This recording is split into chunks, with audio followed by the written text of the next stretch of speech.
Oke, bismillah. Assalamualaikum warahmatullahi wabarakatuh. Waalaikumsalam warahmatullahi wabarakatuh. Alhamdulillahirabbil alamin. Wassalatu wassalamu ala asrofil anbiya'i wal mursalin wa ala alihi wa sahbihi ajmain amma ba'd. Puji syukur kita panjatkan kehadirat Allah Subhanahu wa taala karena pada kesempatan di malam hari ini kita masih diberikan kesehatan, diberikan kesempatan sehingga kita bisa bersua kembali di ruang virtual Google Meet ini untuk melaksanakan kegiatan yang sudah kita rencanakan sebelumnya, yaitu sosialisasi terkait dengan budaya disiplin. Dan tak lupa pula kita senantiasa memperbanyak salawat kepada Nabi kita, baginda Rasulullah Sallallahu Alaihi Wasallam, yang telah membawa umatnya dari zaman jahiliyah ke zaman yang terang benderang dengan bendera iman dan takwa. Marilah kita bersama-sama membuka kegiatan pada malam hari ini dengan membaca basmalah. Bismillahirrahmanirrahim. Dan supaya kita tidak berlama-lama ya untuk di malam hari ini, saya sedikit menyampaikan ya terkait pemateri kita pada malam hari ini. Beliau adalah fasilitator guru penggerak di angkatan 6 di Sumatera Barat. Sebelum jadi fasilitator, beliau menjadi pengajar praktik selama 1 periode, dan saat ini juga beliau sebagai kepala sekolah di SDT Nurul Fikri Makassar. Dan tak asing lagi bagi kita semua yang akan membawakan materi pada malam hari ini, yaitu Ustazah Ista Herlita SPD. Beliau akan membawakan materi terkait dengan budaya disiplin, dan nanti juga akan kita berikan kesempatan untuk bertanya setelah beliau mempresentasikan materinya, dan kita akan membuka sesi diskusi. Jadi silakan menyimak apa yang disampaikan oleh beliau dan mempersiapkan pertanyaan yang berkualitas di akhir sesi nanti untuk kita diskusikan bersama. Kepada Ustazah Ista Herlita kami persilakan dengan hormat. Oke, terima kasih banyak Ustadz Edi atas kesempatannya. Bismillahirrahmanirrahim. Assalamualaikum warahmatullahi wabarakatuh. Waalaikumsalam warahmatullahi wabarakatuh. Waalaikumsalam. Alhamdulillahirabbil alamin. Rabbi shrahli sadri wa yassiril amri wahlul 'uqdatam min lisani yafqahu qawli. Alhamdulillah senang rasanya kita bertemu Ustadz Ustazah ya dalam kegiatan kita lebih ke sharing session ya mengenai budaya positif yang berpihak pada murid-murid kita tentunya di sekolah. Dan bagaimana pula budaya positif ini kita terapkan di dalam kelas kita masing-masing ya. Nah, untuknya itu izinkan saya share screen dulu ya.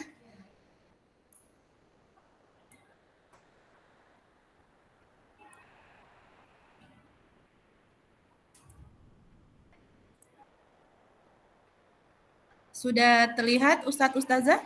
Ya, sudah terlihat Ustazah.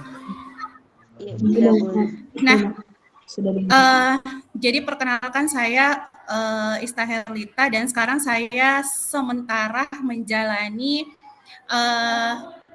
atau menjadi calon guru penggerak rekognisi angkatan 6, dan ini merupakan salah satu tugas dari calon guru penggerak bagaimana mengimbaskan membuat webinar, kemudian lebih berbagi kepada ustadz-ustadzah sekalian mengenai budaya sekolah ini ya, di mana budaya sekolah ini menjadi penting buat kita sebagai peran kita sebagai guru tentunya di sekolah ya. Jadi ini usulan kesepakatan kelas kita. Jadi mohon ustadz-ustadzah sekalian ya, sangat diharapkan untuk mengaktifkan kameranya, kemudian menonaktifkan speakernya, raise hand jika ingin bertanya, kemudian silakan juga digunakan room chat-nya ketika ada pertanyaan ataupun saran. Kemudian jangan lupa dipersiapkan catatan-catatannya dan semoga kita juga bisa on time selesai di 1 jam ke depan ya Ustadz-ustadzah sekalian.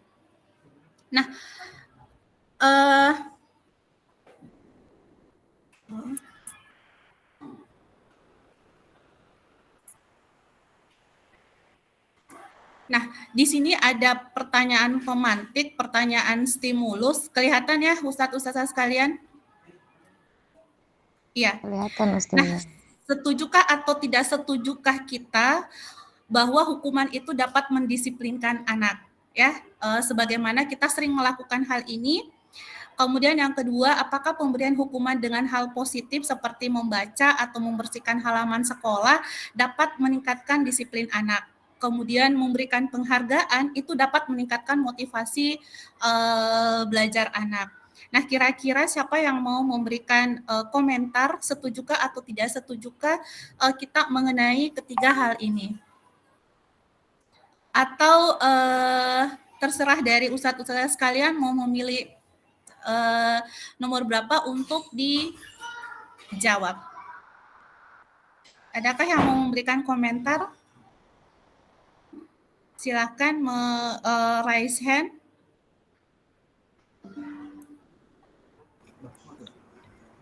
Oke, silakan Ustazah Suhaini. Baik, bismillahirrahmanirrahim. Syukran Ustazah Ista atas kesempatannya. Saya mungkin agak lebih berat ke bagian kedua, yaitu pemberian hukuman dengan hal positif. Karena ini sudah berapa kali saya lakukan, yaitu memberikan hukuman ketika melanggar sesuatu ya aturan yang telah ditetapkan di dalam kelas. Misalnya berkelahi atau bertengkar dengan temannya, itu saya berikan hukuman positif. Hukuman positif itu biasanya menghafal perkalian dan itu mengurangi tingkat kesalahan atau pelanggaran aturan yang telah. Terus saya juga setuju dengan memberikan penghargaan untuk meningkatkan motivasi belajar Ananda, karena ini juga sering saya terapkan di kelas, yaitu memberikan penghargaan baik itu berupa apresiasi atau hal-hal lain, itu mereka menjadi bersemangat untuk mengungkapkan pendapatnya atau menjawab pertanyaan yang diberikan atau memberikan pertanyaan sesuai dengan konten materi yang diberikan. Syukran. Oke. Terima kasih banyak Ustazah Surhaini. Ada lagi yang mau memberikan jawaban atau tanggapan mengenai ketiga pertanyaan ini? Adakah satu lagi yang memberikan? Mungkin Ustazah Yufri mau memberikan tanggapan. Silakan Ustazah Yufri jika berkenan untuk memberikan jawaban, tanggapan kepada kita semua. Saya mungkin jawaban 2, 3 tadi sudah sebagian dipaparkan oleh Ustazah Surhaini. Saya hanya mau menanggapi dulu yang pertama, Bunda. Oke, nomor 1. Hukuman dapat mendisiplinkan. Nah, terkadang yang agak ini ya, kalau di kelas saya ini ya, saya baru menghadapi di kelas 2 ini berbagai macam karakter ya, beda dengan yang tahun-tahun lalu kayaknya lebih banyak patuh dan penurut. Nah di kelas 2 yang ini sekarang yang saya hadapi, kayaknya awal-awal itu agak-agak saya bersama Ustazah Rizka agak-agak kesulitan untuk ini karena semuanya berbeda karakternya ya. Untuk di kelas 2B sekarang yang saya hadapi, terkadang saya memberikan hukuman untuk mendisiplinkan anak-anak. Karena kenapa? Terutama anak ikhwannya itu hampir sebagian besar, walaupun 7 orang di dalam, hampir sebagian besar semuanya aktif.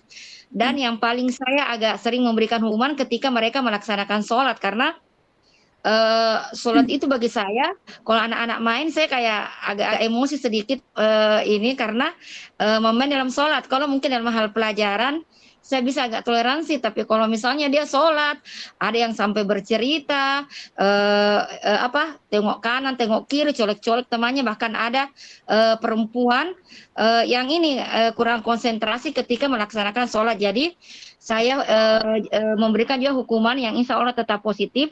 Saya yang pertama saya suruh mengulang sholatnya, sholatnya sampai dia betul-betul disiplin ketika melaksanakan sholat.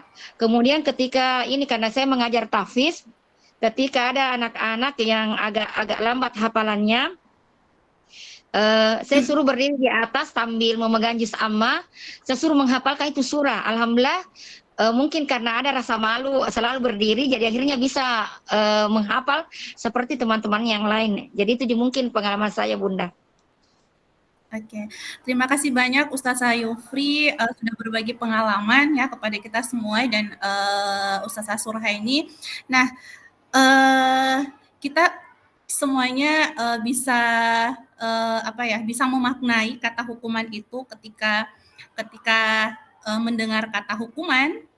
Berarti ada sesuatu hal yang mencekamnya, kemudian hal-hal yang buruk ya, yang menjadi hukuman bagi diri kita. Nah, untuk menjawab ketiga ini, kemudian apakah yang sudah dijelaskan oleh atau berbagi pengalaman dari Ustazah Surhaini dan Yufriani itu sudah tepatkah kita melakukan hal tersebut, ataukah masih ada hal-hal yang ingin diperbaiki sehingga hukuman ini baik itu hukuman yang merupakan hal-hal positif, apakah itu sudah tepat sekali untuk kita lakukan kepada anak-anak kita sehingga itu sudah menjadi budaya di sekolah kita ya.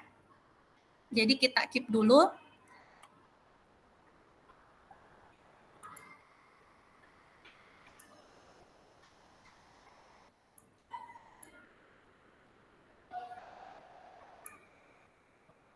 Ya, nah ini topik yang akan kita explore di kegiatan malam ini. Jadi yang pertama disiplin positif dan nilai-nilai kebajikan universal, kemudian teori motivasi, hukuman dan penghargaan serta restitusi, keyakinan kelas, kebutuhan dasar manusia dan dunia berkualitas. Desta, kemudian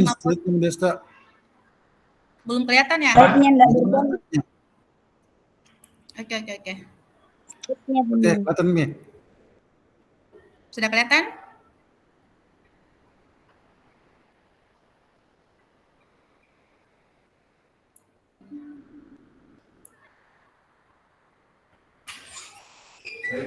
Oke. Ini sudah berpindah lagi Ustadz Edi? Sudah. Oke. Jadi ada 6 topik ya yang kita akan eksplor di kegiatan malam ini.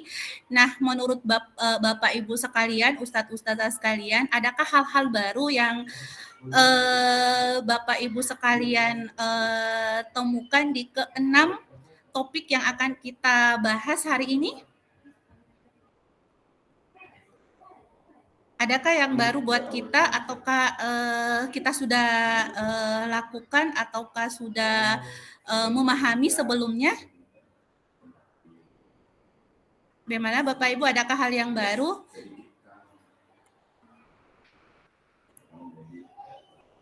Misalnya, apakah sebelumnya Bapak Ibu sudah mendengarkan kata restitusi, kemudian keyakinan kelas, ataukah nilai-nilai kebajikan, ataukah baru malam ini melihat dan mendengar kata-kata yang baru ini? Baru malam ini, Ustazah. Restitusi Ya. baru dengan Oke. Baik. Nah, untuk eksplorasi pertama sudah berpindah ya slide-nya? Iya. Untuk eksplorasi konsep pertama kita di disiplin positif dan nilai-nilai kebajikan universal. Nah, kira-kira disiplin positif itu seperti apa dan nilai-nilai kebajikan universal itu juga seperti apa, ya. Nah, sebelum kita memaknai mengenai disiplin positif, nah kita pertama itu mengubah paradigma kita, ya. Kita mengandaikan kita dan teman kita yang berada di samping, kemudian menyobek secari kertas kecil, tuliskan benda atau sesuatu yang sangat berharga untuk Anda, letakkan di salah satu tangan Anda dan genggam benda atau sesuatu tersebut dengan segala daya, buatlah sebuah kepalan, ya. Kemudian teman Anda akan mencoba dengan sekuat tenaga, ya, karena mungkin penasaran ataukah ingin melihat benda yang ada di kepalan tangan kita. Kemudian teman ini dengan berbagai cara untuk meminta Anda memberikan benda tersebut, ya. Bisa dengan membujuk, mengancam, menghardik, kemudian merayu, menyuap, bahkan ya, agar Anda mau membuka kepalan tangannya. Nah, kira-kira ketika teman kita melakukan hal ini untuk mencoba membuka kepalan tangan kita, nah kira-kira apa yang terjadi?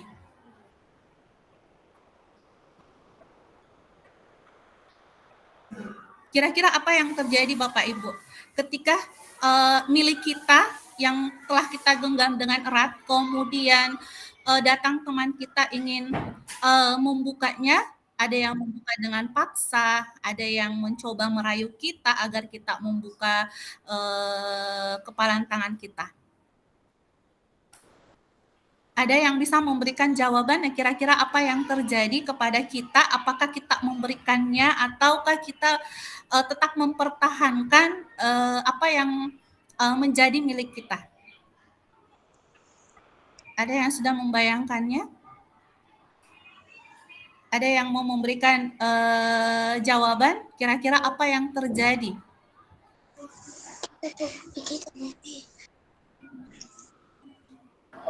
Silakan Suhaini. Silakan.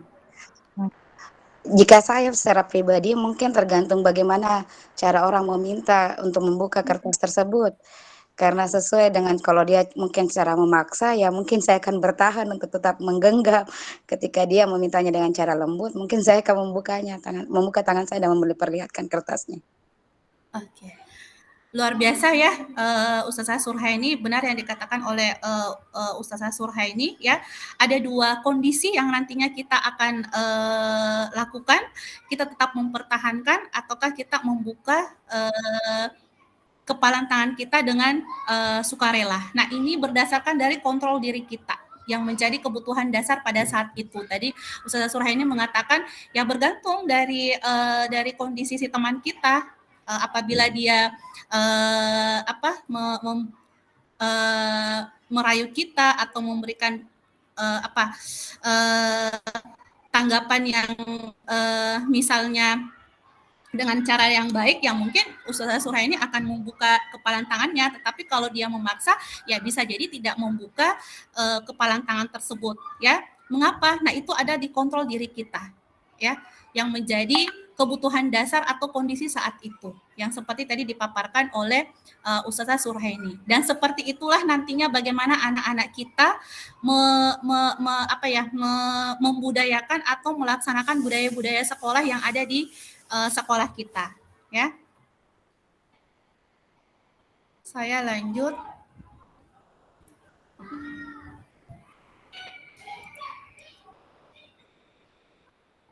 Nah, ini perubahan paradigma, ya, berdasarkan teori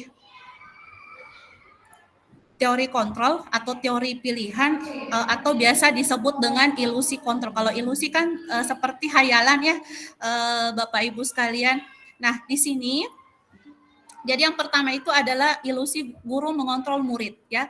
Kita selalu menganggap bahwa kita bisa mengendalikan anak-anak kita, ya. Kita menganggap bahwa anak-anak kita akan menurut, ya, seperti itu. Jadi dengan kekuatan kita, peran kita sebagai guru itu yakin bahwa kita mampu mengendalikan anak-anak kita, ya, Sehingga apa yang terjadi? Bisa jadi anak-anak kita pada saat itu hanya sementara mengikuti kita, ya. Ketika kita tidak ada, ya sudah melakukan lagi hal-hal yang buruk misalnya, ya. Itu. Kemudian yang kedua, ilusi bahwa kritik dan membuat orang mereka bersalah dapat menguatkan karakter, ya. Nah, ini juga hayalan kita sebagai guru bahwa dengan membuat anak-anak kita merasa bersalah, yang misalnya kita mengatakan menyampaikan ke anak-anak kita walaupun dengan suara yang lembut, saya kecewa dengan kalian karena kalian tidak bisa mendengarkan ustadz dan ustazah ketika mengajar. Nah, apa yang terjadi kepada anak kita? Mereka merasa bersalah, ya. Mereka merasa bersalah bahwa kasihan sekali guruku menjadi bersedih karena saya tidak bisa mematuhi atau mendengarkan penjelasan guruku, ya. Dan ini tidak menguatkan karakter anak-anak kita, ya. Kemudian yang ketiga adalah ilusi bahwa semua penguatan positif efektif dan bermanfaat, ya. Kita selalu menganggap bahwa ketika kita memberikan penguatan positif efektif dan bermanfaat, anak-anak kita akan mendengarkan kita, ya. Tetapi apa yang terjadi? Nah, itu bisa saja hanya berlaku juga sementara, ya. Ketika sudah berlalu, ya anak-anak kita kembali ke posisi semula. Dan begitu seterusnya kita melakukan penguatan positif, ya. Ternyata anak kita tidak melakukan hal tersebut, ya, hanya dengan kondisi pada saat itu saja, pada saat pemberian penguatan positif. Tetapi kita sangat berharap bahwa ketika kita memberikan penguatan positif ini, dimanapun anak kita berada, kemudian dalam kondisi apapun, itu mereka tetap menjalankan dengan baik, ya. Kemudian ilusi bahwa orang dewasa itu memiliki hak untuk memaksa, ya. Kita selalu beranggapan bahwa dengan memaksakan anak, dia akan mengikuti kita, ya. Padahal itu juga kurang tepat atau salah, ya. Nah, inilah perubahan paradigma yang harus kita ketahui sebagai peran kita, ya. Jangan sampai apa yang kita lakukan, apa yang kita berikan kepada anak-anak kita itu hanya hanya jangka pendek seperti itu. Padahal harapan kita itu membudaya atau dalam jangka waktu yang panjang, ya. Tuh. Iya. Nah, kemudian paradigma yang selanjutnya adalah sesungguhnya siapakah yang memiliki kontrol itu, ya. Nah, ini bagaimana kita mengubah stimulus respon menjadi teori kontrol. Jadi saya menjelaskan di awal dulu bahwa teori kontrol itu adalah yang timbul dari dalam diri kita sendiri, ya. Itu. Jadi terkadang kita mencoba untuk mengubah orang agar berpandangan sama dengan kita. Betul tidak ya Bapak Ibu ya? Padahal seharusnya kita berusaha memahami pandangan orang yang lain tentang dunia. Karena setiap orang itu memiliki pilihan atau perbedaan yang tidak sama dengan kita. Nah, disinilah kita bagaimana kita berusaha memahami pandangan orang lain itu, ya. Kemudian perilaku buruk dilihat sebagai suatu kesalahan, ya. Kita selalu ya Bapak Ibu dan saya juga sendiri selalu menganggap bahwa kita hanya mengingat perilaku buruk seseorang dan itu kita nyatakan sebagai suatu kesalahan yang sangat besar, ya. Padahal berdasarkan teori kontrol itu semua perilaku itu memiliki tujuan, baik itu perilaku yang buruk, ya. Ketika kita melakukan perilaku yang buruk di suatu waktu, itu kita juga memiliki tujuan tertentu, ya. Kemudian orang lain bisa mengontrol saya, ya. Padahal hanya kita yang bisa mengontrol diri kita, ya. Sehingga kita tidak bisa mengontrol orang lain karena orang lain juga hanya dikontrol oleh dirinya sendiri, ya. Kemudian pemaksaan ada pada saat bujukan, ya. Itu kita berusaha untuk membujuk, memaksa, ya. Padahal kolaborasi dan konsensus itu menciptakan pilihan-pilihan baru, ya. Kemudian model berpikir menang kalah, ya. Sehingga apa yang terjadi ketika kalah, ujung-ujungnya kita kecewa, ya. Padahal yang kita harus ubah paradigma berpikir kita bahwa model berpikir kita itu menang-menang, ya. Itu. Kemudian ini lingkup dari disiplin positif ya, dari teori kontrol Dr. William Glasser, bahwa yang pertama itu Anda tidak bisa mengontrol orang lain, hanya Anda yang bisa mengontrol diri Anda. Bagaimana kita bisa mengontrol diri kita? Yaitu dengan disiplin. Ya, jadi disiplin itu adalah belajar kontrol diri dengan menggali potensi kita agar tercapai tujuan mulia, yaitu sesuatu menjadi seseorang yang kita inginkan berdasarkan nilai-nilai yang kita hargai, ya. Jadi disiplin itu bukan hanya yang berkaitan dengan hukuman, kemudian dan lain sebagainya, tetapi bagaimana kita bisa belajar mengontrol diri kita, ya, untuk menggali potensi yang ada di dalam diri kita, ya. Kemudian semua perilaku itu memiliki tujuan. Ya, tentunya dengan ada yang dinamakan motivasi ekstrinsik dan motivasi intrinsik, ya. Jadi terkadang motivasi yang ekstrinsik atau eksternal itu dilakukan ketika kita mau menghindari hukuman, ya, ataukah untuk mendapatkan penghargaan atau imbalan. Itu kalau motivasi eksternal. Tetapi motivasi intrinsik, ya, itu adalah bagaimana kita untuk menghargai diri kita sendiri, ya, memunculkan nilai-nilai kebajikan universal. Ya, nilai-nilai kebajikan universal ini dapat kita lakukan dalam ruang kecil kita, dalam ruang kelas kita itu dengan keyakinan kelas. Ya, keyakinan kelas ini sebenarnya sama dengan aturan kelas, ya, Bapak Ibu sekalian, Ustadz Ustazah, keyakinan kelas. Tetapi keyakinan kelas ini adalah lebih ke hal-hal yang positif, kemudian itu muncul dari dalam diri anak-anak kita sendiri ketika dia membuat keyakinan kelas, ya. Kemudian model berpikir menang-menang, kemudian kolaborasi, itu ada 5 posisi kontrol kita sebagai guru. Nah, sini agak seru nanti Bapak Ibu sekalian, di manakah posisi kontrol kita sebagai guru? Apakah kita sebagai penghukum, ya, yang sering memberikan hukuman kepada anak kita, ataukah sebagai pembuat rasa bersalah, ya, kemudian sebagai teman, sebagai pemantau, ataukah kita sebagai manajer buat anak-anak kita, ya. Nah, untuk melakukan posisi kontrol kita sebagai manajer, itu kita bisa lakukan dengan namanya segitiga restitusi, ya. Nah, nanti ada prakteknya mengenai bagaimana penerapan atau praktik dari restitusi ini, bagaimana ini bisa diterapkan pada saat ada anak-anak yang ketika datang terlambat, kemudian anak-anak yang misalnya bertengkar di dalam kelas. Nah, kita bisa menerapkan segitiga restitusi ini. Jadi tidak menghukum, tetapi bagaimana kita memunculkan solusi dari permasalahan yang dihadapi oleh anak itu dari dalam dirinya sendiri, ya. Kemudian kebutuhan, ada 5 kebutuhan dasar manusia yang kita harus ketahui, yaitu bagaimana manusia itu bertahan hidup, penguasaan sebagai penguasa, kemudian membutuhkan kasih sayang dan rasa diterima, kemudian kesenangan dan kebebasan. Dan ini semuanya saling terkait satu sama lainnya untuk menghadirkan disiplin positif di sekolah kita, ya. Nah, ini makna dari disiplin, ya, bahwa disiplin itu adalah belajar, ya. Kemudian tetapi dalam budaya kita, makna kata disiplin ini telah berubah menjadi sesuatu yang dilakukan seseorang pada orang lain untuk mendapatkan kepatuhan. Dan itu, ya, yang terjadi Bapak Ibu sekalian, bahwa disiplin itu identik sekali dengan bagaimana kita bisa, anak-anak kita itu patuh kepada aturan sekolah, ya. Itu. Jadi apa? Jadi kecenderungannya itu anak-anak terjadi ketidaknyamanan, ya, bukan dengan apa yang kita hargai ataukah pencapaian suatu tujuan mulia. Padahal disiplin ini sangat kita harapkan itu pencapaian tujuan-tujuan mulia buat anak-anak kita, ya.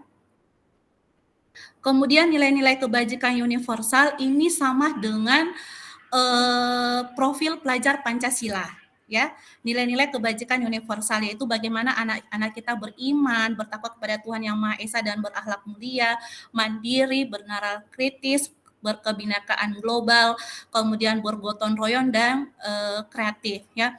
Jadi nilai-nilai kebajikan ini sangat kita harapkan, ya, timbul dari dalam diri anak-anak kita, sifat-sifat positifnya, ya, sehingga tujuan-tujuan mulia yang mereka impikan itu dapat terjadi, ya.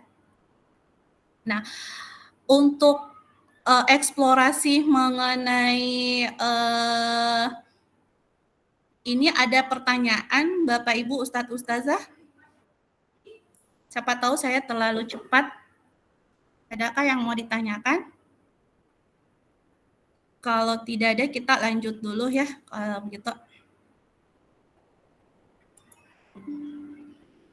Nah, kemudian untuk eksplorasi konsep teori motivasi, hukuman, penghargaan, dan restitusi. Ya. Nah ini, teori motivasi perilaku manusia itu, motivasi kita ada dua ya, eksternal dan internal. Ya, kalau eksternal itu terkadang untuk disiplin positif itu kita lakukan untuk menghindari hukuman atau ketidaknyamanan karena beberapa orang itu tidak senang dengan pemberian hukuman ya. Ada juga misalnya ada juga orang yang senang ketika dia dihukum ya karena merasa bahwa dia akan berubah ya. Tapi ada juga orang yang tidak senang dengan dihukum ya. Kemudian untuk terkadang motivasi eksternal juga itu karena kita ingin sesuatu ya, ingin imbalan, ingin apresiasi khusus ya, sehingga kita melakukan hal tersebut. Kemudian motivasi internal ini ya yang menjadi tujuan disiplin positif itu kita lebih menghargai diri kita ya. Ketika motivasi itu datangnya dari dalam diri kita sendiri, kita akan menghargai diri kita sendiri atau milik kita sendiri ya. Kalau merdeka menurut Ki Hajar Dewantara itu artinya tidak hanya terlepas dari perintah, akan tetapi juga cakap buat memerintah diri sendiri. Ya. Jadi mulailah dari memerintah diri sendiri.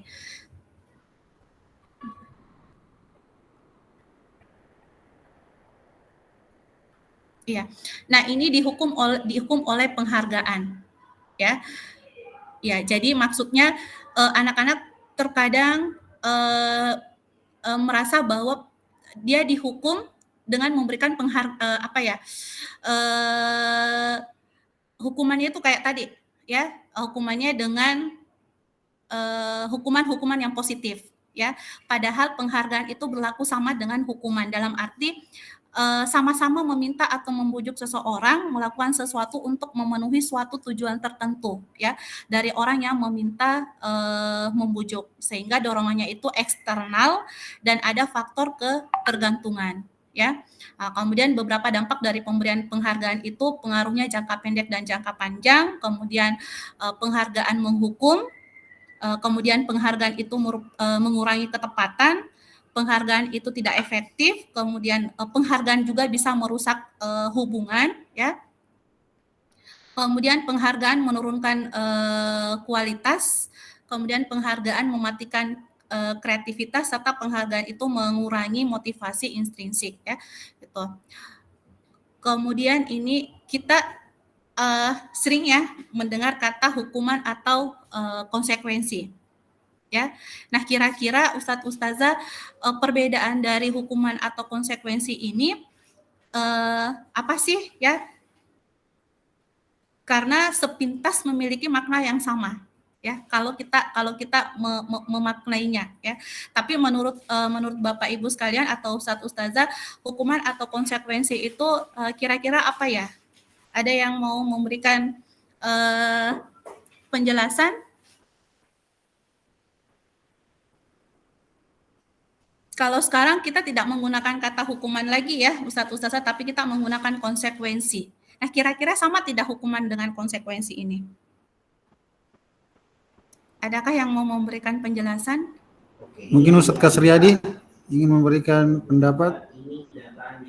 Silakan Ustadz Kasriyadi.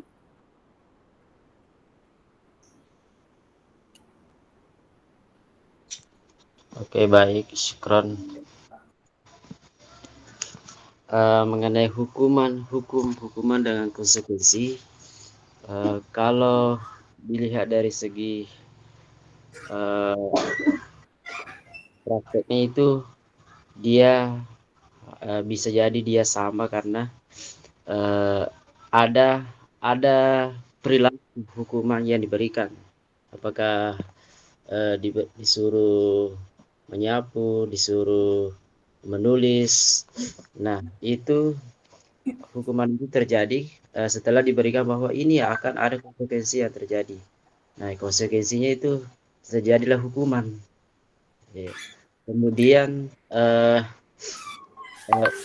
menurut saya seperti itu mengenai hukuman dan konsekuensi beda, meskipun ya bisa dari segi perilakunya prakteknya dia sama, cuma dia lebih konsekuensi itu lebih diberitahu sebelumnya bahwa itu adalah ada ancaman akan terjadi seperti ini, maka terjadilah hukuman. Baik. Oke, terima kasih banyak Ustadz Kasriadi. Masih ada yang mau memberikan penjelasan mengenai perbedaan hukuman dengan konsekuensi, ataukah sama makna dari hukuman atau konsekuensi ini?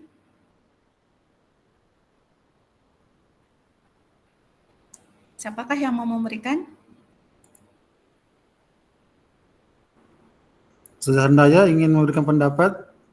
Silakan Ustazah Handaya. Oke, Syahrani Muslimah.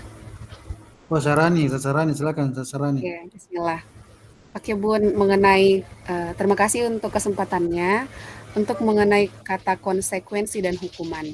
Kalau menurut saya, konsekuensi itu bagaimana mengajarkan anak untuk bertanggung jawab terhadap apa yang dilakukannya.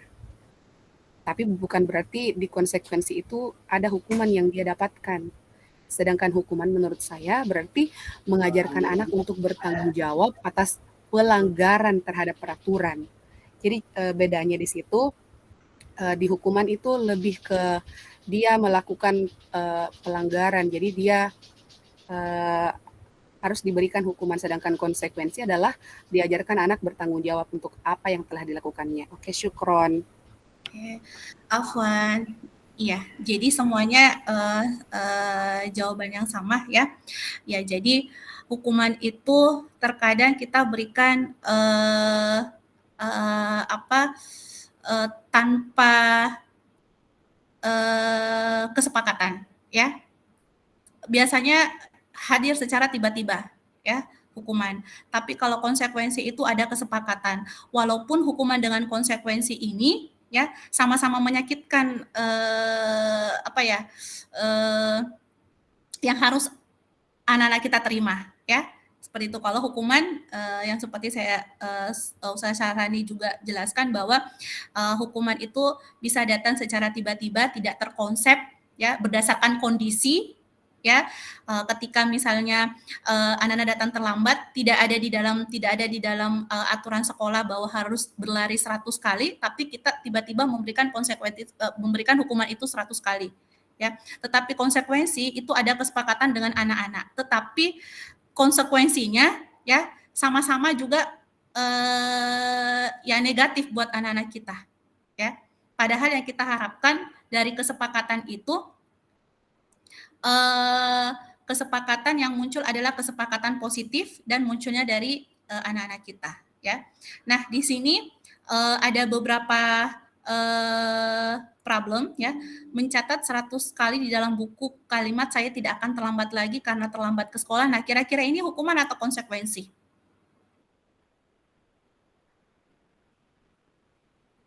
Hukuman.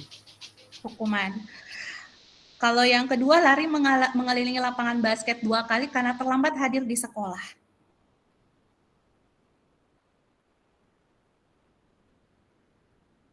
Oh, hukuman, Bunda. Hukuman. Oke. Kita langsung lihat ya ini. Oke. Oke, yang poin pertama, poin kedua benar sekali Ustazah Syahrani ya. Mencatat 100 kali dalam buku kalimat saya tidak akan terlambat lagi karena terlambat sekolah itu merupakan hukuman, ya. Kemudian menggantikan kertas tugas teman yang telah dicoret-coret, poin keempat itu konsekuensi. Membersihkan tumpahan air di meja tulis karena tersenggol pada saat belajar, konsekuensi. Kemudian murid disuruh untuk mengenakan sepatu seharian di sekolah karena tidak mengenakan sepatu hitam, itu hukuman. Kemudian lari mengelilingi lapangan basket 2 kali karena terlambat 10 menit untuk pembelajaran PJOK, ya. Itu. Ini, jadi perbedaan hukuman dan konsekuensi. Jadi kalau hukuman itu sesuatu yang menyakitkan harus terjadi, ya. Kemudian konsekuensi itu sesuatu harus terjadi karena sudah ada kesepakatan sudah ada kesepakatan yang dibuat. Kemudian membuat anak sakit fisik maupun hati untuk jangka waktu yang lama, ya. Jadi kita sangat berhati-hati untuk memberikan hukuman karena efeknya luar biasa, itu jangka waktu yang lama, sehingga mengapa ada anak-anak kita mengingat gurunya, ya, itu lebih ke guru penghukum, ya, dan kita sangat kita tidak inginkan hal itu terjadi, kita diingat oleh anak-anak kita sebagai guru penghukum, ya. Kemudian konsekuensi itu membuat anak merasa tidak nyaman dalam jangka waktu pendek.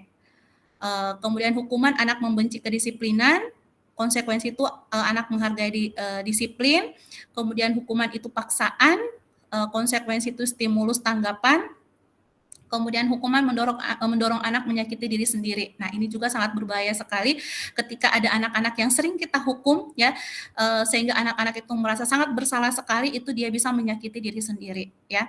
Kemudian konsekuensi itu mendorong anak agar mudah menyesuaikan diri. Kemudian hukuman itu konsep diri yang buruk, sedangkan konsekuensi itu konsep diri yang baik. Hukuman anak belajar untuk menyembunyikan kesalahan, ya. Ini juga kita sangat berhati-hati, jangan sampai anak-anak kita itu karena sering dihukum sehingga ya dia berdalih untuk terhindar dari hukuman itu. Kemudian konsekuensi anak belajar untuk mematuhi peraturan, ya.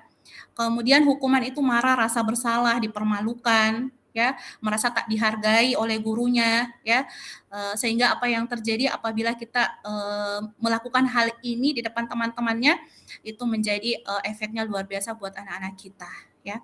Kemudian konsekuensi itu kehilangan hak, dibuat tidak nyaman, diasingkan untuk sementara atau time out, ya. Itu.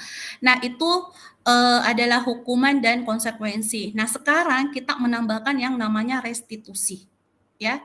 Jadi hukuman ini ternyata identitasnya negatif, ya. Kemudian konsekuensi itu netral, dia berada di tengah-tengah. Nah, restitusi ini itu dia bersifat positif, ya, itu.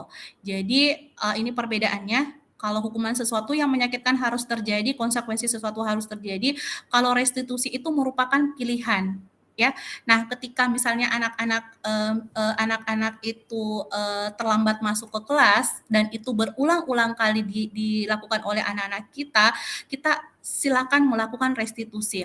Restitusi itu adalah yang saya maknai adalah solusinya itu dihadirkan sendiri oleh anak-anak sendiri itu. Jadi jadi apa yang disampaikan atau keputusan yang disampaikan oleh anak-anak tersebut itu dia harus menjalankannya sendiri dan tentunya dia menghargai, ya, menghargai apa yang menjadi keputusannya itu. Sehingga itu bisa menguatkan anak-anak kita dalam jangka waktu yang panjang karena kita sebagai guru itu sangat menghargai anak-anak kita, ya. Nah, ini restitusi. Jadi restitusi itu proses menciptakan kondisi bagi murid untuk memperbaiki kesalahan mereka, ya, sehingga mereka bisa kembali pada kelompok mereka dengan karakter yang lebih kuat. Restitusi juga merupakan proses kolaboratif yang mengajarkan murid untuk mencari solusi untuk masalah mereka dan membantu murid berpikir tentang orang seperti apa yang mereka ingin menjadi atau tujuan mulia dan bagaimana mereka harus memperlakukan orang lain. Nah, ini restitusi yang sangat kita harapkan, ya, ustadz-ustadzah sekalian, kita melaksanakan restitusi ini, ya. Dimulai dari pembuatan aturan kelas di dalam kelas kita. Nah, sebaiknya kita menggunakan restitusi. Jadi aturan itu berasal dari anak-anak kita sendiri karena yang akan melaksanakannya anak-anak kita sendiri, ya. Kita lebih berkolaborasi, lebih berdiskusi dengan anak-anak kita, tidak memunculkan aturan-aturan yang negatif tetapi semuanya positif, ya. Ini. Jadi ciri-ciri restitusi itu bukan untuk menebus kesalahan, namun untuk belajar dari kesalahan. Ya, jadi anak-anak kita itu merasa bahwa ketika saya melakukan hal ini, dia sudah mengetahui apa yang akan terjadi pada dirinya, sehingga anak-anak itu benar-benar menjalankan apa yang menjadi solusi yang ditimbulkan sendiri, ya. Kemudian akan memperbaiki hubungan, ya, baik itu hubungan dengan temannya maupun dengan guru dan sekelilingnya, ya. Kemudian tawaran, bukan paksaan, ya, karena perbedaan misalnya aturan aturan kan biasanya sangat hampir keseluruhannya itu berasal dari gurunya, ya, sehingga apa yang terjadi, anak-anak kita berat untuk melakukan. Kalaupun melakukan, pasti anak-anak kita itu bisa jadi terpaksa untuk melakukan hanya untuk menghindari hukuman, ya, bukan dari dalam diri mereka, ya, karena kita tidak pernah menawarkan kepada anak-anak kita mengenai hal-hal tersebut, ya, aturan-aturan yang baik di dalam kelasnya, ya. Kemudian restitusi itu menuntun untuk melihat ke dalam diri, ya. Kemudian restitusi mencari kebutuhan dasar yang mendasari tindakan. Restitusi diri adalah cara yang paling baik. Restitusi fokus pada karakter bukan tindakannya, ya. Kemudian restitusi fokus pada solusi. Restitusi mengembalikan murid yang berbuat salah pada kelompoknya, ya. Jangan sampai ketika anak kita berbuat salah, ya, itu akan dinilai oleh teman-temannya, ya, si pembuat salah, ya. Padahal ada potensi yang ada di dalam diri anak kita itu, dia bisa mengatasinya. Cuman kita tidak memberikan kesempatan, kita tidak menawarkan restitusi kepada anak-anak kita, ya.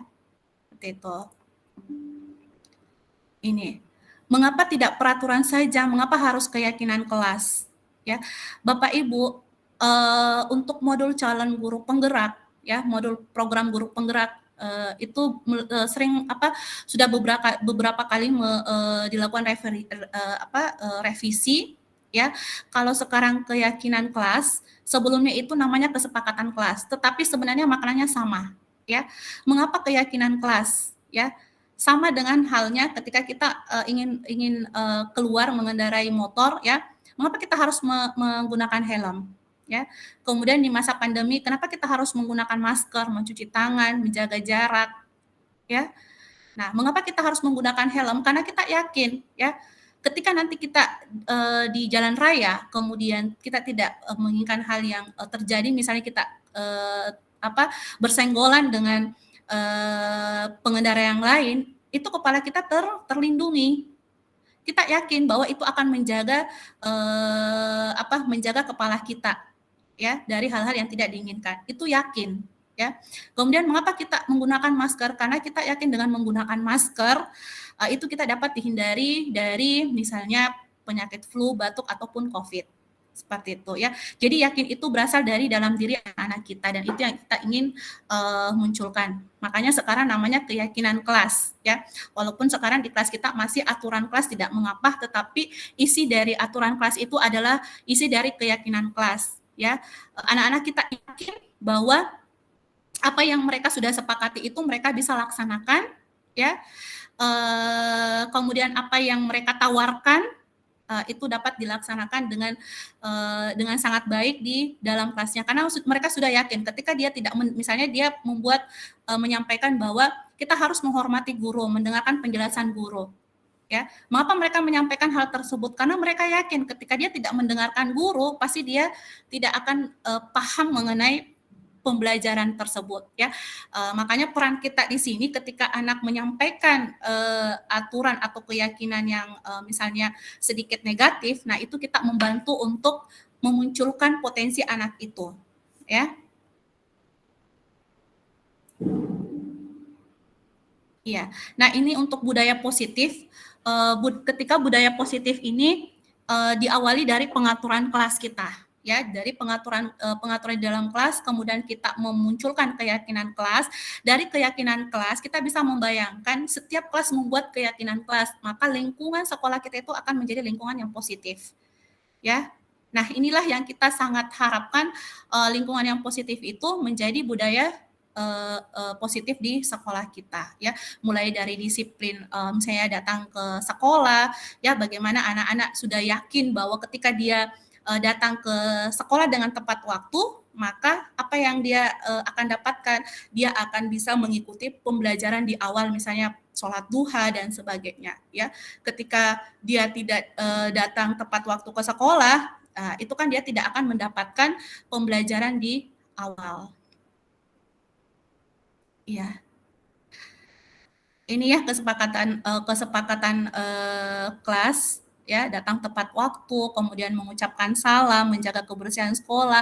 Ada tidak kalimat-kalimat negatif yang dihadirkan dari kesepakatan kelas atau keyakinan kelas ini? kita melihat tidak ada ya Bapak Ibu Ustadz Ustazah, jadi semuanya positif ya, karena ketika kita memberikan stimulus positif kepada anak-anak kita, insya Allah perilakunya juga akan menjadi positif, dan ini akan menjadi virus ya, virus bagi teman-temannya, virus yang baik ya, sehingga tercipta lingkungan yang positif juga. Oke. Nah, ini ada peraturan, kemudian ada keyakinan kelas. Nah, selalu kembalikan buku ke tempatnya. Ini kira-kira keyakinan kelas atau bukan, Bapak Ibu? Adakah yang bisa menjawab? Ayo open mic semuanya. Yes. Selalu mengembalikan buku ke tempatnya, apakah keyakinan kelas atau bukan? Keyakinan kelas. Keyakinan kelas. Oke, keyakinan kelas. Dilarang mengganggu orang lain? Keyakinan kelas. Keyakinan kelas. Hadir di sekolah 15 menit sebelum pembelajaran dimulai? Keyakinan kelas. Keyakinan kelas. Oke, hadir ya. Ya, jadi ini. Apa yang akan ditimbulkan dari ketika anak-anak melakukan peraturan ini? Keyakinan apa yang akan timbul? Ketika anak-anak selalu kembalikan ke tempat, maka keyakinan kelas yang akan muncul adalah tanggung jawab. Ya, gitu. Dilarang mengganggu orang lain. Keyakinan kelas yang akan muncul adalah menghormati orang lain. Jadi tidak lagi menuliskan di aturan di keyakinan kelas atau aturan kelas kita ya, dilarang mengganggu orang lain, tetapi menghormati orang lain ya, dan seterusnya. Untuk yang eksplorasi tadi ada pertanyaan Ustadz Ustazah? Adakah yang ingin ditanyakan? Silakan Ustazah, ada yang mau bertanya? Atau kita lanjut saja kalau tidak ada yang bertanya? Ya. Oke, kita lanjut. Nah, untuk eksplorasi selanjutnya adalah kebutuhan dasar manusia dan dunia berkualitas ya. Nah, ini kebutuhan dasar manusia, kita tidak bisa memungkirinya ya, bahwa kita sangat butuh kasih sayang dan rasa diterima ya. Karena kita bisa membayangkan ketika kita tidak diterima oleh lingkungan sekitar kita ya, rasanya seperti gimana gitu ya. Kemudian kita membutuhkan kesenangan ya, ketika kita sudah dalam kondisi penat atau kondisi lelah, itu kita membutuhkan sedikit refreshing ya, yaitu kesenangan. Kemudian kita juga sangat butuh kebebasan ya, kemudian penguasaan ya, kemudian lagi kebutuhan dasar kita adalah bertahan hidup ya, bagaimana kita bisa bertahan hidup. Kemudian ini 5 posisi kontrol ya. Nah, nanti silakan kita introspeksi diri di manakah posisi kita yang selama ini kita implementasikan di dalam kelas-kelas kita ya. Nah, ketika kita sebagai guru penghukum, di sini sudah ada kalimat ya, menghindari hukuman karena ini adalah identitas gagal ya. Biasanya seperti ini, guru itu berbuat kalau penghukum dia menghardik, menunjuk-nunjuk, menyakiti ya, menyindir. Jadi bukan hanya fisik tetapi juga psikis anak-anak kita ya. Kemudian guru berkata, kalau kamu tidak melakukannya, awas ya, rasakan. Nah, itu ya, ciri-ciri guru penghukum. Kemudian hasilnya memberontak, menyalahkan orang lain, berbohong. Ini hasil yang anak-anak kita bisa terlihat, maka dia akan memberontak, menyalahkan orang lain, bahkan dia berbohong. Ya.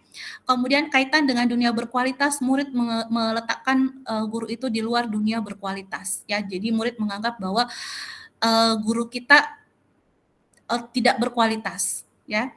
Kemudian murid berkata, biarkan saja, nanti juga marah-marah lagi ya.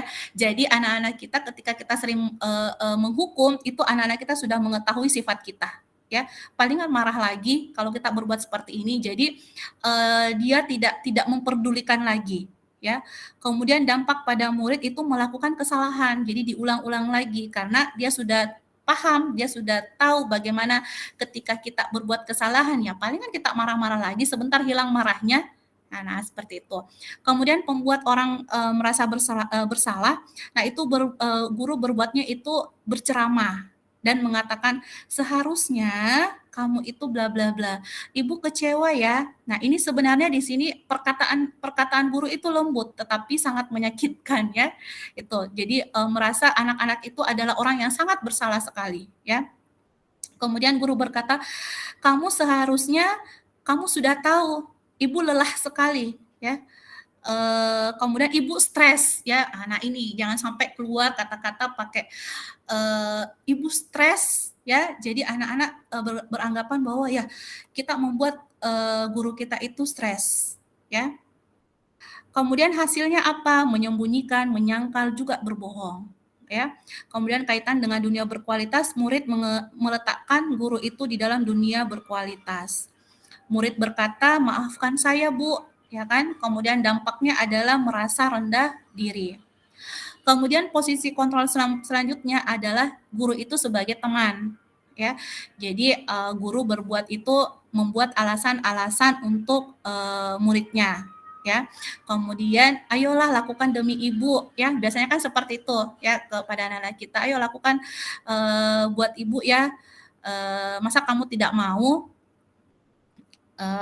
Kemudian ingat tidak ibu pernah bantu bla bla bla sebagainya ya. Kemudian hasilnya apa? Anak-anak ketergantungan. Jadi ketika kita ada di dalam kelas itu anak-anak mematuhi. Nah, ketika kita tidak di dalam kelas itu berbalik ya. Kemudian kaitan dengan dunia berkualitas itu murid meletakkan guru sebagai orang yang sangat penting di dunia berkualitas. Murid berkata, saya pikir Bapak atau Ibu teman saya, ternyata begitu. Ya, jadi anak-anak itu menganggap bahwa kita adalah temannya, ya, orang yang sangat baik sekali, ya. Nah, sehingga anak-anak kita ketika dia kecewa, nah seperti ini dia menganggap bahwa kok seperti itu, padahal selama ini sudah apa ya, hubungan interaksi antara guru itu dengan siswanya itu sebagai teman ya. Kemudian dampak pada murid itu lemah, tidak mandiri atau bergantung ya. Kemudian pemantau ya, pemantau itu guru berbuat menghitung dan mengukur ya. Kemudian apa peraturannya ya, jadi lebih ketika anak-anak misalnya datang terlambat ya, biasanya guru yang pemantau ini berkata, kamu tahu tidak apa aturannya ketika datang terlambat dan sebagainya ya. Kemudian menyesuaikan diri bila diawasi ya. Jadi kalau ada gurunya mengawasi ya anak-anaknya diam seperti itu. Tapi ketika gurunya tidak memantau, nah balik lagi muridnya itu ya. Kemudian murid meletakkan guru peraturan dan hukum itu di dunia berkualitas. Kemudian berapa banyak bintang yang saya harus peroleh, berapa halaman yang harus saya tulis ya. Jadi di posisi kontrol sebagai pemantau ini itu benar-benar ketika muridnya diberikan misalnya konsekuensi, itu gurunya benar-benar yang mengontrol, memantaunya. Kalaupun misalnya di jam ada pembelajarannya, gurunya mengatakan, oh setelah jam pelajaran ini ya Bapak akan memantau kamu lagi, seperti itu ya. Kemudian dampak pada murid itu menitik beratkan pada sanksi atau hadiah untuk dirinya ya itu. Nah, untuk posisi kontrol yang kelima adalah sebagai manajer ya. Nah, ini sebagai manajer itu guru berbuat itu mengajukan pertanyaan-pertanyaan. Misalnya, mengapa kamu datang terlambat ya? Mengapa kamu bertengkar dengan temanmu dan sebagainya ya. Kemudian apa yang kita yakini, apa yang bisa kamu kerjakan untuk memperbaiki masalah ini ya. Jadi lebih membuat anak-anak bercerita, ini seperti kita coaching ya. Jadi mendengarkan anak-anak bercerita, setelah bercerita itu anak-anak sendiri yang memberikan solusi apa yang menjadi kendala mereka ya, sehingga apa yang terjadi itu akan menguatkan pribadinya karena kita sebagai guru menghargai anak-anak kita ya. Kemudian dan seterusnya ya. Dan sangat kita harapkan kalau di manajer ini adalah identitas berhasil atau sukses ya. Berarti ketika kita melakukan atau berada di posisi control manager ini berarti kita sudah menghargai diri sendiri ya. Anak-anak sudah menghargai dirinya sendiri. Oke. Kita next saja. Nah itu. Nah untuk yang ini sepertinya slide terakhir mengenai segitiga restitusi ya tadi sudah dijelaskan mengenai restitusi sendiri itu jadi lebih ke solusi permasalahannya yang timbul dari dalam diri ya seperti itu. Jadi di segitiga restitusi ini itu ada 3 tahapan ya. Jadi yang pertama menstabilkan identitas ya, kemudian menanyakan keyakinan dan validasi kebutuhan ya. Nah ini ya.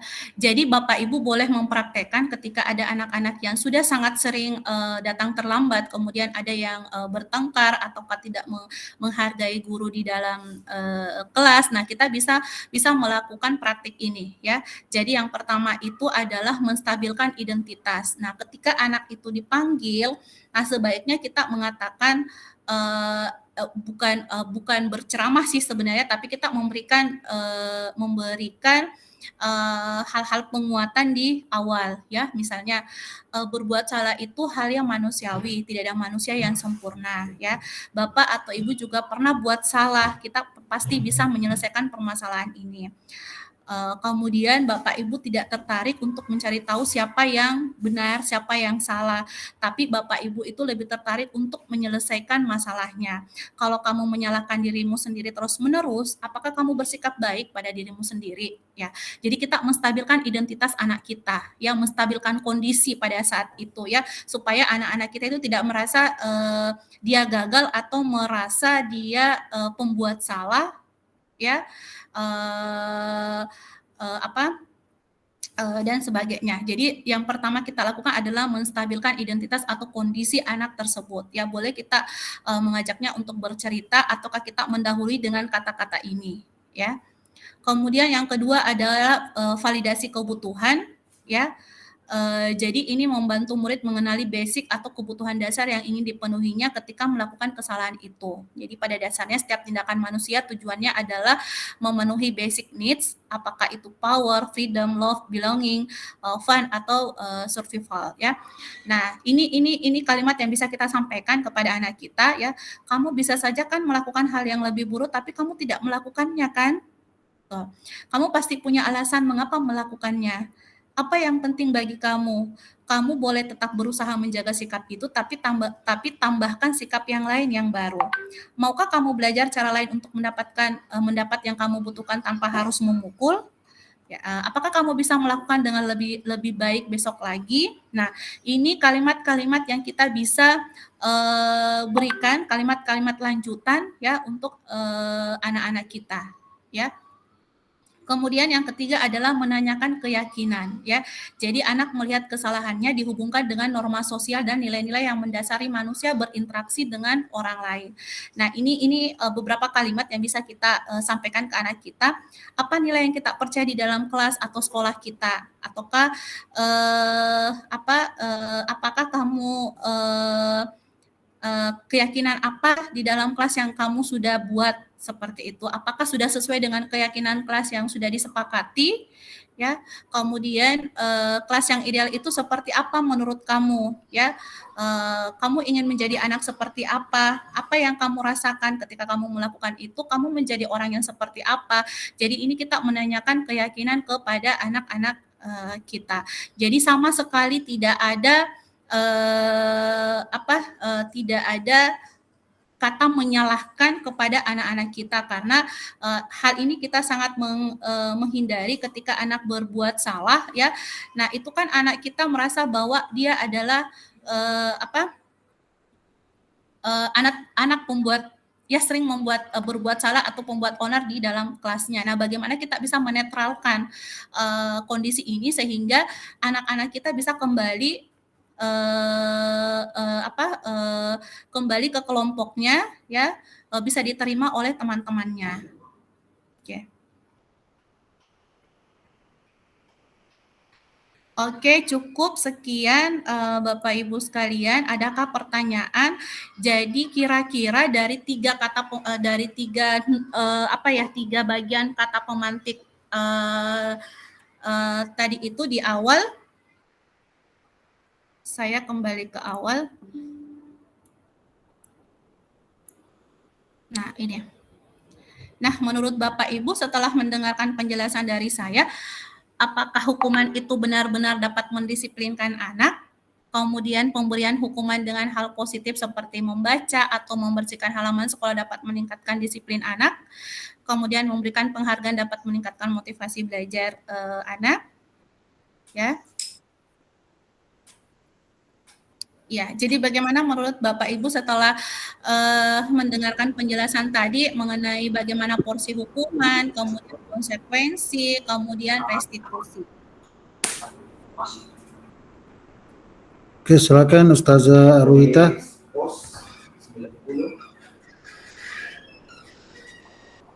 Ustazah Arwita memberikan jawaban.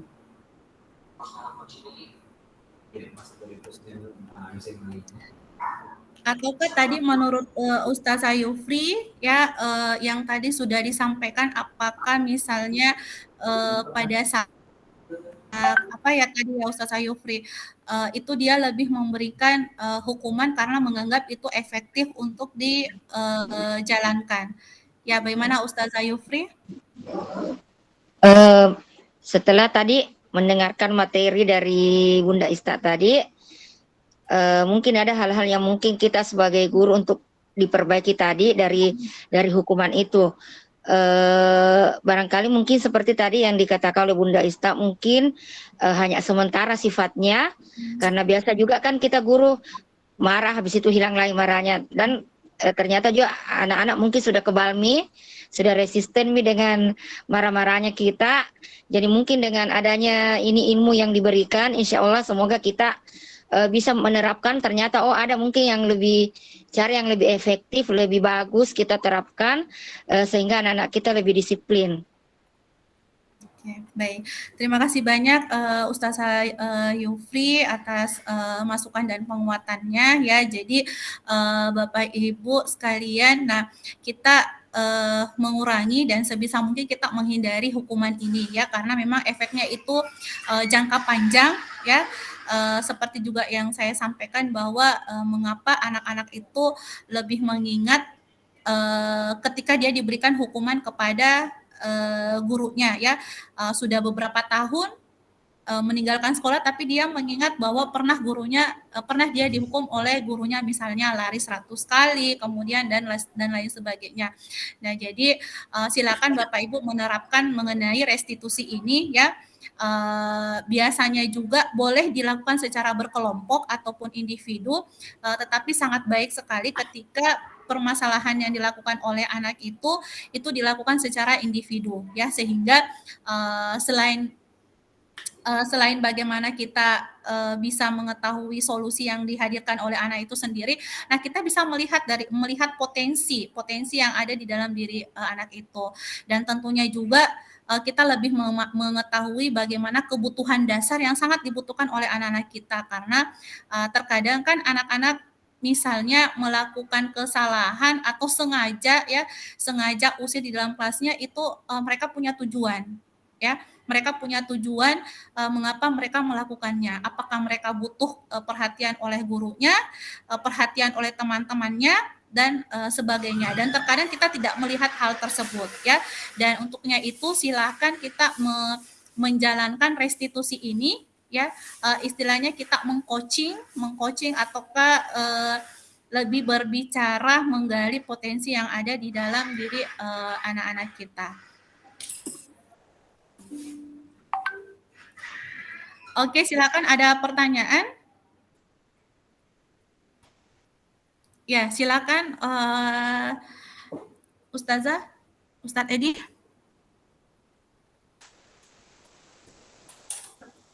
Silakan Ustaz Ana. Ya, silakan Ustazah Ana. Ya, syukron atas kesempatan yang diberikan. Ini tentang yang restitusi Ustazah, misalkan Ananda datang terlambat. Apakah itu coaching sistem coachingnya itu langsung dilakukan pada saat itu juga atau menunggu jam pulang sekolah supaya lebih berdua kayak begitu atau langsung pada saat kejadian atau bagaimana Ustazah? Iya, oke. Baik, Ustazah, terima kasih banyak. Nah, di sini kita membagi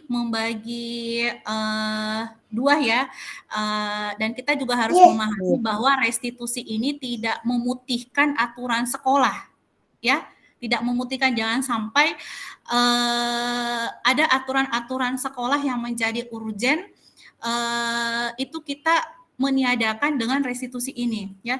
Nah, kita melakukan restitusi ini di dalam kelas kita dulu. Karena kalau untuk yang global itu jangan sampai nantinya akan memutihkan atau tidak aturan sekolah yang seharusnya dijalankan itu menjadi hilang, ya. Jadi jadi kita ambilnya adalah ketika anak masuk ke dalam kelas, ya. Ketika ini berlangsung secara terus-menerus, ya, mohon tidak tidak mengambil waktu yang lama seperti itu, tetapi langsung dieksekusi, ya, langsung dieksekusi karena ini adalah hal yang baik di mana ketika misalnya anak-anak yang datang itu moodnya masih lebih baik daripada misalnya pulang sekolah, dan biasanya juga kita terlupa sebagai guru untuk melakukan hal tersebut. Jadi ketika ada problem seperti ini, lakukanlah secepatnya untuk mengantisipasi, ya, untuk berulangnya lagi kejadian tersebut seperti itu. Jadi kalau sebisa mungkin lakukan secepatnya, tapi kalau misalnya kondisi dari guru tersebut itu tidak memungkinkan, maka lakukan pada saat anak-anak istirahat. Tapi kalau misalnya di jam istirahat pun tidak dengan kondisinya tidak bisa dilakukan, maka tidak mengapa dilakukan di akhir pembelajaran, tetapi sebisa mungkin dilakukan di awal. Seperti itu. Iya. Masih ada? Oke, silakan. Masih ada yang ingin bertanya?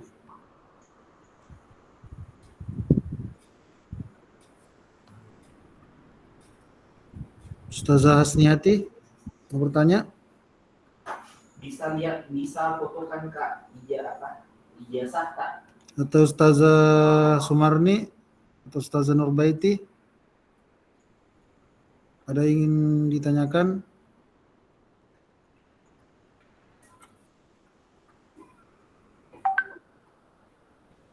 Oke, silakan.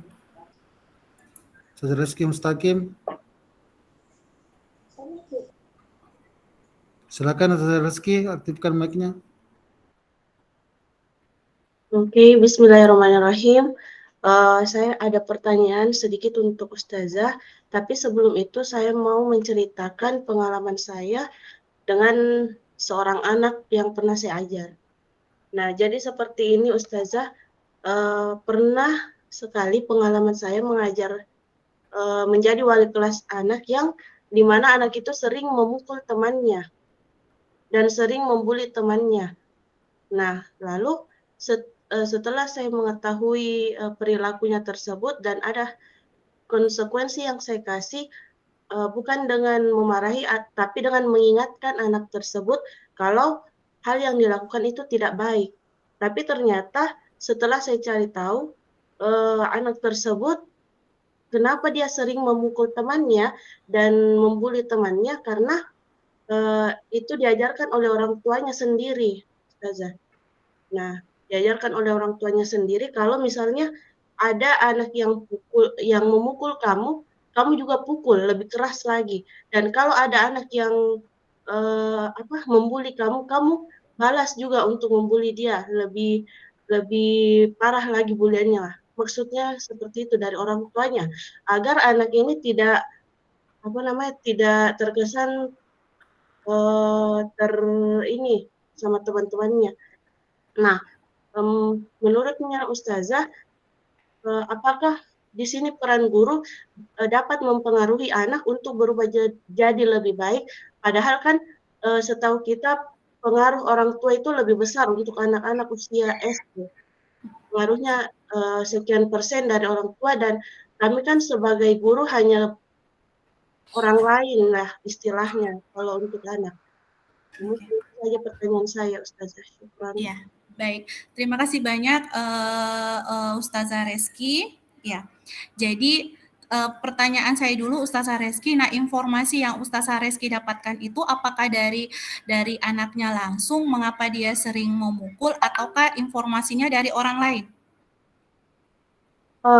Anak yang sering memukul itu informasinya saya lihat langsung, Ustazah. Oke. Iya. Jadi sebaiknya Ustazah Reski ketika ada kasus seperti ini, ya, itu kita mencari taunya, menggalinya itu lewat anaknya itu sendiri, ya. Jadi biarkan anak-anak itu bercerita apa yang mereka rasakan ketika dia misalnya disuruh oleh orang tuanya, biarkan mereka dulu bercerita apa yang mereka rasakan. Nah, kita boleh nantinya menggunakan praktek segitiga restitusi itu, ya. Nah, nanti kan anak-anak sendiri ketika kita mengarahkan pertanyaan itu kan nanti akan ada solusi dari permasalahan anak-anak itu sendiri. Jadi bukan guru yang memberikan solusi. Jadi akan beda rasanya, ya, akan beda perilaku anak itu ketika guru sendiri yang memberikan solusi, ya, daripada anak itu sendiri, karena anak yang mengalami hal tersebut, ya. Jadi biarkan anak itu sendiri mencari solusi sambil kita melihat perubahan yang terjadi, ya. Jadi kita itu mengontrolnya, ya. Misalnya hari pertama, oke, sudah anak tersebut itu sudah menyampaikan solusinya apa. Kita kontrol lagi di hari kedua seperti apa dan seterusnya. Jadi kita tidak lengah sampai anak itu ada perubahan. Dan terkadang hal tersebut itu biasanya kan anak-anak itu walaupun peran orang tua itu lebih besar, ya, lebih besar perannya memberikan kalimat-kalimat negatif kepada anaknya, tetapi peran guru itu lebih besar lagi di sekolah, ya. Banyak anak-anak kita itu lebih mendengarkan gurunya, ya kan? Mengapa? Karena anak-anak itu merasa terperhatikan. Itu kan biasanya itu anak-anak membuat usil karena mereka butuh perhatian, dan itu terkadang tidak dilakukan oleh guru tersebut. Nah, seperti itu. Jadi silakan kita mencobanya ketika kita menemukan kasus seperti ini. Kita tidak berhenti di tahap kedua misalnya. Jadi benar-benar harus tuntas, ya. Jadi ketika anak ini mendapatkan permasalahan lagi, itu curhatnya ke gurunya, ya. Seperti itu. Jadi walaupun peran orang tua misalnya kalau ada yang pukul, kalau ada yang pukul kena balas dengan pukulan. Tetapi karena kita sudah melakukan restitusi di kelas, ya, nah itu akan terkikis demi sedikit demi sedikit. Kenapa? Karena solusi dari permasalahan itu anak-anak sendiri yang melakukannya, ya. Bisa jadi dia akan menyembunyikan perubahan ini ke orang tuanya ketika dia misalnya dia mengganggu di dalam kelas, ya. Jadi tidak disinilah juga kita peran sebagai guru itu mengontrol anak-anak kita, mengontrol perubahan itu, ya. Jangan sampai kita hanya melakukan satu kali restitusi, stop, tapi kita tidak melakukan tahap-tahap lagi berikutnya, ya. Sehingga apa yang terjadi berulang lagi anak-anak kita. Seperti itu, ya. Jadi kita memanfaatkan peran besar kita, ya, di sekolah, ya. Mengapa orang tua bisa menimbulkan pernyataan seperti itu, menguatkan negatif ya kepada anak-anaknya, karena merasa bahwa anak-anak ini bisa jadi anak-anak ini tidak terperhatikan di sekolah, ya. Seperti itu. Sehingga orang tuanya ya sudah, nak, kalau misalnya ada yang pukul balik maki. Ketika ada yang bully maki kembali. Kenapa? Karena kita tidak memberikan restitusi itu kepada anak-anak itu, ya. Kalaupun kita lakukan, kita stop di tangga pertama, kita tidak tuntas sampai tahap berikutnya. seperti itu ya. Itu sih Ustazah Reski ya, dan teman-teman yang lain, ketika kita menemukan permasalahan seperti itu ya, kita belajar untuk menghindari hukuman ya. Kalaupun kita tidak bisa menghindari konsekuensi, tetap kita laksanakan, tetapi dalam jumlah yang sedikit, seperti itu. Kita mengupayakan untuk melakukan restitusi ini ya. Ada ilmu baru, mengapa kita tidak menerapkan ilmu baru ini yang sangat baik sekali dan sesuai dengan kondisi anak-anak kita sekarang ya, karena sangat berbeda anak-anak yang zaman old dengan zaman generasi sekarang ya, seperti itu. Itu sih Ustazah Reski. Mungkin ada yang lain? Bagaimana teman-teman yang lain? 3 menit lagi ya waktu kita untuk diskusi. Mungkin masih ada yang lain atau cukup? Oke, kalau cukup mungkin ada dari satu orang Bapak Ibu atau satu ustazah yang bisa merefleksikan kegiatan kita hari ini mengenai budaya positif di sekolah. Apakah hal baru yang mengubah paradigma kita yang kita peroleh, kemudian perasaan kita, kemudian hal-hal apa yang bisa kita terapkan nantinya. Mungkin satu orang, Ustadz Edi. Oke, mungkin teman kesedarannya Ustadz Alwi untuk refleksi nomor 1. Silakan Ustadz Alwi.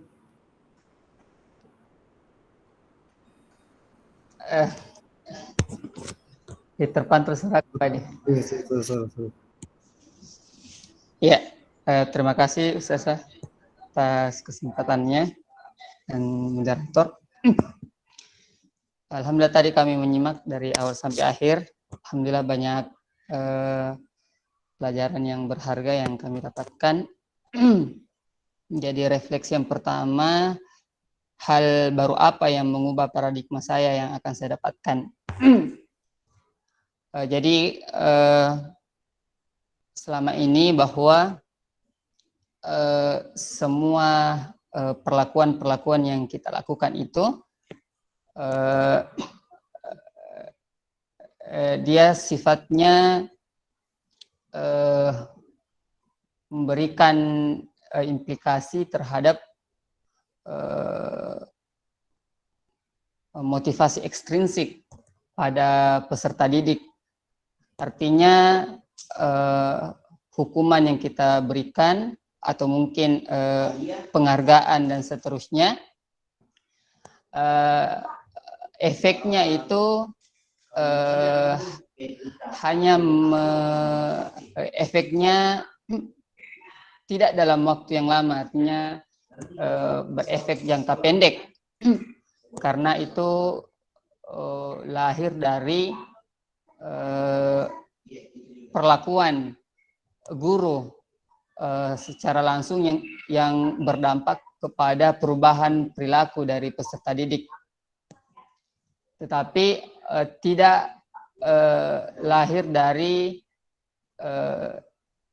dalam diri peserta didik itu sendiri, artinya tidak mengubah pola tingkah laku dari peserta didik yang berdasar pada kesadaran dirinya. Nah, kalau dari materi yang disampaikan tadi oleh Ustazah Ista ini arahnya memang lebih kepada menguatkan motivasi intrinsik dari peserta didik. Artinya perubahan itu memang muncul dari dalam diri anak itu sendiri dengan dengan teknik restitusi tadi ya, dengan tiga tingkatan itu, segitiga restitusi. Nah, pendekatan itu bisa menguatkan motivasi intrinsik dari peserta didik, sehingga betul-betul ketika anak-anak melakukan kesalahan, dia bisa mengidentifikasi kesalahan yang dia lakukan setelah itu dia bisa mengubah perilakunya dan muncul kesadaran dalam dirinya sehingga lebih menguatkan karakternya, dan bahkan untuk tingkatan yang lebih tinggi dia bisa menguatkan karakternya sehingga dia bergerak sesuai dengan kesadaran dirinya, bukan motivasi ekstrinsik yang hadir dari guru-guru itu, apakah dalam bentuk hukuman atau penghargaan-penghargaan, tapi betul-betul lahir dari kesadarannya dengan pendekatan-pendekatan yang dilakukan dari apa yang dijelaskan tadi oleh Ustazah. Itu mungkin yang sempat kami tangkap. Mudah-mudahan bisa itu mungkin, wallahu alam. Oke. Terima kasih Ustaz Alwi. Untuk pertanyaan nomor 2, Ustazah mungkin bisa dijawab oleh Ustazah Suhaini. Silakan Seperti Ustazah tadi Suhaini. sudah komplit sama Ustadz Alwi, tapi silakan di Ustazah Suhaini.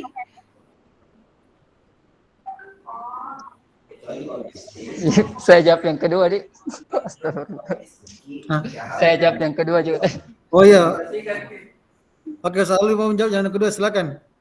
Enggak, saya tadi kayaknya jawab yang kedua juga, Ustaz. Saya enggak perhatikan tadi. Oh iya, berarti tadi sudah 2 dijawab oleh Ustaz Alwi ya. Nomor 1 dan 2, berarti sekarang nomor 3 ya. Kita ke nomor 3. Ustazah Suhaini, silakan untuk nomor 3. Ya, syukron. Bismillah. Mungkin pertanyaan ketiga yaitu perang Among seperti apakah yang saya telah lakukan selama mengikuti modul ini. Alhamdulillah, peran saya mungkin saya berada di beberapa kategori tadi. Saya telah melihat dari Bunda Ista tadi pemaparannya. Saya juga terkadang masuk di kategori yang disebutkan bahwa saya itu masuk penghukum juga, masuk juga penceramah, dan juga masuk di kategori bukan manajerial, apalagi namanya, pemantau. Jadi semua itu mungkin pernah saya lakukan kepada siswa, dan itu ternyata berdampak kepada siswa juga. Ketika kita melakukan hal itu, baik berdampak secara jangka panjang ataupun jangka pendek kepada siswa, dan beratnya juga menjadi beban psikologisnya mungkin bagi siswa terhadap pendapatnya kepada guru dan tentang disiplin itu sendiri. Nah, dengan mengikuti modul ini, alhamdulillah membuka pikiran kita, termasuk saya secara pribadi, bahwa hal-hal yang kita lakukan di kelas itu tentang bagaimana cara mendisiplinkan anak ternyata masih harus ada perubahan, bahkan belum sesuai untuk membuat anak itu lebih memaknai apa arti disiplin itu, dan tidak bisa membudayakan bahwa seperti ini, membudayakan makna dari disiplin itu. Dan dengan mengikuti modul ini, insya Allah mungkin bisa menjadi acuan kita untuk membuat anak itu lebih paham lagi, dan kita juga lebih bisa membuat anak lebih mengerti makna daripada disiplin. Bagaimana cara mengajarkan anak untuk lebih disiplin lagi dengan baik. Oke, Ustazah Suhaini mungkin sekalian. Oh ya, ada Ustazah Ana ingin menjawab nomor 4. Soal keempat soal keempat. Iya, menjawab lagi, silakan. Terima kasih Ustazah Suhaini tadi ya. Setelah mengikuti modul ini, insya Allah saya sangat antusias sekali, termotivasi sekali untuk segera menerapkan paradigma baru ini untuk memilih Among manager. Karena jujur selama ini saya terkadang capek juga marah-marah terus di kelas, apalagi terus untuk anak kelas 1, kadang cepat katua nanti marah-marah terus. Jadi alhamdulillah sudah dapatkan paradigma baru, insya Allah sesegera mungkin kita berusaha menerapkan segitiga restitusi, ya, yang 3 tahapan tadi, ya seperti itu mungkin. Luar biasa. Ya, semuanya saya kira refleksinya ya luar biasa, sangat inspiratif Bunda Ista. Silakan Bunda Ista, saya kembalikan. Oke, terima kasih banyak Ustadz dan Ustazah sekalian ya. Sampailah kita di penghujung ya. Semoga apa yang saya paparkan Ustadz Ustazah sekalian bisa bermanfaat dan bisa diimplementasikan. Kita memulai dari ruang kecil, dari ruang kelas kita ya, sehingga dari ruang-ruang kelas akan menjadi budaya positif, menjadi lingkungan positif di sekolah kita, dan kita optimis bisa menjalankan hal ini ya. Jadi mohon maaf Ustadz-ustazah sekalian jika dalam pemaparan saya masih ada yang belum lengkap ya. Nanti insya Allah kita akan belajar. Silakan juga Bapak Ibu dan Ustadz-ustazah sekalian menambahkan referensi ya. Silakan menambahkan referensi, mencari silakan berselancar di Google mengenai segitiga restitusi ini, karena memang sekarang di beberapa sekolah ya, dengan adanya program pendidikan guru penggerak ini, implementasi dari segitiga restitusi ini dan bagaimana posisi kontrol kita sebagai manajer itu sudah banyak yang menjalankan seperti itu.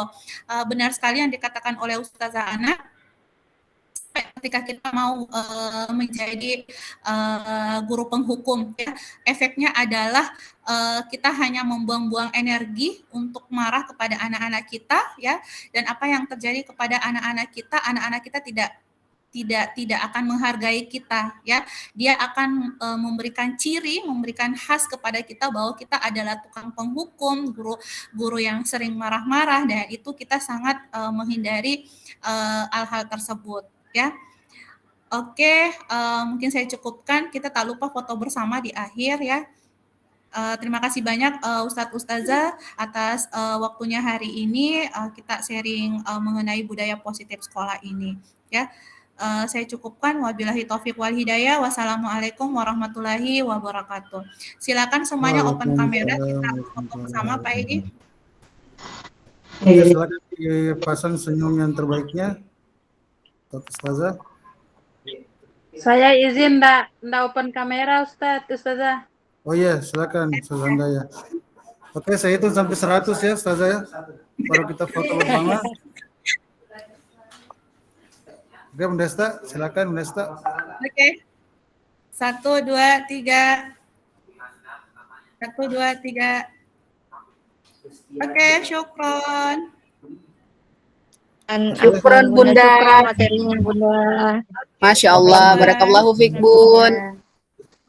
Atas pemaparan materinya ya terkait dengan budaya positif